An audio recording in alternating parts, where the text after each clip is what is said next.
তেবাড়িয়া পূর্বপাড়ার বাসিন্দা সুবল মিয়া প্রতিদিনই প্রচন্ডভাবে মারধর করে তার স্ত্রী আনোয়ারা বেগমকে। ব্যতিক্রম ছিল না শুক্রবার রাতের ঘটনাটাও।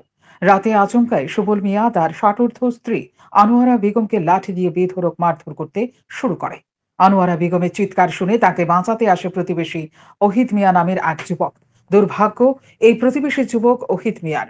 সুবল মিয়া লাঠির আঘাতে গুরুতর আহত হয় তার স্ত্রী আনোয়ারা বেগম এবং প্রতিবেশী যুবক ওহিদ মিয়া।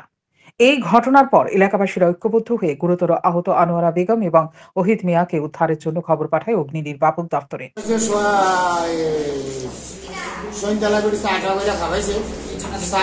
খাবানোর পরে এবারে পানটা দিছে, এবারে নামাজ পড়ছে, নামাজ পড়ে সেটা এবারে ব্যবসা করতো, ব্যবসা করতো আইয়া সাইডে এবারে কিলান ধরছে, কিলান মুরান এহাইয়া ধরছে সুবল মিয়া, এহাইয়া মুরান ধরছে। কি লাগে তাকে স্বামী এবারে কিছু কয় বেটি কয় আমার মারে করে, আমার মারে করে। এবারে সেলিনটা দৌড় থেকে লইছে, লইয়া সেটা বেটির কুর্তি তুলেছে, সেলিনটা ধরছে। এই সেলিনটা সরাই এসে এরা বাজালা আছে, এবারে ওই হেঁটে গেছে সরাইতো, এবারে আবার সেলিনটা লইয়া সেটা এমনি কুপ তুলছে, এরপরে তার গাড়িটা দিছে। বাড়িটা দেওয়া নেই, সেলিনটা লইয়া উইরা পড়ছে, ওইলে সেটা বেটির জাতা দিয়ে ধরছে, তার বিলের জাতা দিয়ে ধরছে। কি কারণে? কি কারণে? হুদুদি হুদুদি, কোনো কারণ নাই। 60-55 হইব। কতজন আহত হয়েছে এই ঘটনায়? ঘটনাটা হয়েছে 8টার থেকে। কতজন আহত হয়েছে ঘটনায়? 2 জন। এখন তারা কই নিয়ে আছেন? আমরা গাড়ি তুললেছিলাম, হাসপাতালে নিয়েছি, হাসপাতালে এনে ডাক্তারের কাছে রাখছি। এই ধরনের ঘটনা কি তাই রোজই করে আপনারা? আরো কষ্ট আগে করোনার পরে আমরা বিষয় করে শেষ করছি, এরপরে মানে না, না মানি না, আগে এই ঘটনাটি ঘটাইছে।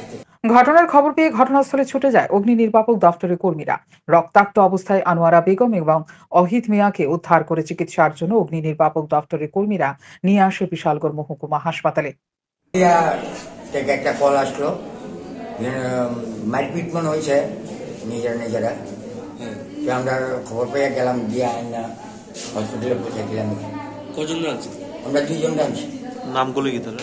একজন নাম হলো আনোয়ারা বেগম, বয়স 60, আর ওহিদ মিয়া, বয়স 45।